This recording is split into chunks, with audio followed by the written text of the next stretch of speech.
बिहार रेना गोपालगंज कुचाईकोट थाना टोठारेना वालथरी check post रे दिल्ली खन बिहार ते पौर अगुएत कन 12 हर को अरेस्ट कत किन एक्साइज डिपार्टमेंट टीम अरेस्ट अकान 12 हर मुद्रे मिट्टी दो Delhi rain income tax department rain assistant commissioner Rajesh और दोसारी दे हिबो कना उन ड्राइवर मुजिंदर बड़ा कना जे बना हर भारत सरकार ऑल ताहेकान गडी तिकिन अगुएत कान ताहे पौर और गडी खन 8 कार्टून फॉरेन पौर को न्यामा कदा excise department team rain superintendent Rakesh Kumar लय कदा जे यूपी बिहार सीमा चेक पोस्ट रे गडी चेकिंग अक्तो नोआ मामला सामग्री सदर कना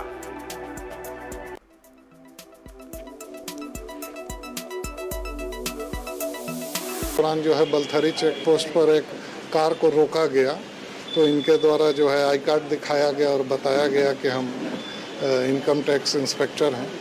वाहन का जब जांच किया गया तो उसमें लगभग 8 पेटी शराब विदेशी शराब है, तो फिर पूछताछ अभी कर रहे हैं। बच्चा सिंह कोई उन्हीं के घर। गाड़ी कैसी थी? गाड़ी तो सर डिपार्टमेंट में लगी हुई है। किस डिपार्टमेंट की? इनकम टैक्स में। और साथ में कौन है आपके? साहब हैं। क्या नाम है इनका? राजेश नाम है। तो ये क्या है? इनकम टैक्स में ऑफिसर हैं।